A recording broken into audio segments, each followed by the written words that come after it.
আসসালামু আলাইকুম। তো আজকে আপনাদের দেখাবো আমাদের সবজি বাগানের কিছু অংশ। তো আজকে আমি দেখতে পাচ্ছেন যে এখানে যে কুমড়ার কিছু আগা মানে আগাছা কুমড়ার অনেক দিকে চলে গেছে নেটের বাইরে। তখন আমি এগুলোকে ঠিক করে দিতেছি। দেখেন কিছুক্ষণ আমি আমার ভিডিও করলে হবে না, নিজেকে দেখাতে হবে। তো দেখতে পাচ্ছেন অনেকগুলোই আগাছা আমাদের নেটের বাইরে চলে গেছে। দেখতে পাচ্ছেন আমি কুমড়া গাছটা কিভাবে রুখেছি, নিচে ক্যারেট দিয়ে, তারপর উপরে এই নেট দিয়ে, তারপর এখানে দিয়ে দিয়েছি। এই কুমড়া গাছটি দেখেন মাশাআল্লাহ অনেকগুলোই কুমড়া ধরেছে।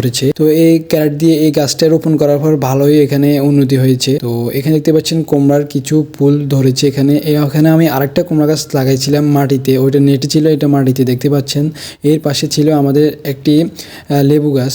তো লেবু গাছটি এখানেও অনেকগুলোই মাশাআল্লাহ ফুল করেছে, লেবুও ধরেছে। লেবুগুলো আমরা নিয়ে নিয়েছি, এখন শুধু ফুল আছে, এখানে কিছুদিন পর লেবুও ধরবে। তো এর পাশে আমাদের কিছু আলু গাছ আমরা রুগেছিলাম। এখানে আবার আমি কুমড়ার বিচি রুগেছিলাম, এখনো উঠে নাই। এখানে দেখতে পাচ্ছেন যে কুমড়া বিচি লাগাইছিলাম, দেখুন কুমড়া বিচি থেকে চারা উৎপন্ন হয়ে গেছে, মানে চারা উঠে গেছে অলরেডি। ওই পাশে সবজি বাগান দেখতে দেখতে আমি আর পাশে চলে আসলাম। দেখতে পাচ্ছেন যে এখানে একটি টমেটো গাছ আছে, টমেটো গাছটা অলরেডি মারা গেছে। আমি দুঃখের বিষয় হচ্ছে এটাই, আমি এখানে টমেটো গাছটা মারা যাওয়ার পর অনেকগুলো টমেটো ধরেছি এর আগে। এখন টমেটো গাছটা মারা যাওয়ার পর আমি অনেক দুঃখ পেয়েছি।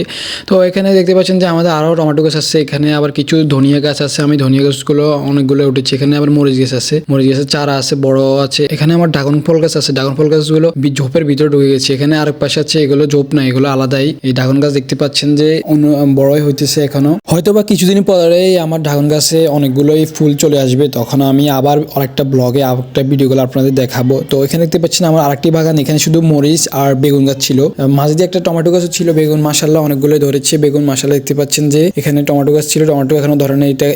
এখানে একটা বেগুন গাছ মাশাআল্লাহ। আমি এখানে কিছু বেগুন আর কিছু মরিচ গাছ ঢুকেছি। আবার টমেটো গাছ একটা মাঝে দিয়ে এখানে লাগাই দিয়েছিলাম, আগে অনেক ছোট ছিল, অনেকটা ওখান থেকে বড় হয়ে গেছিল। তো এখানে আমার বেগুন মাশাআল্লাহ অনেকগুলো বেগুন ধরেছে। আমরা আগেও কিছু সংগ্রহ করে আমরা রান্না করেছি। দেখতে পাচ্ছেন যে এখানেও বেগুন গাছ আছে, দুইটা দুই পাশে, মাঝখানে আবার দুইটা আছে মরিচ গাছ। এখানে আমি ক্যারেট একটা ঠিক করে দিয়েছি।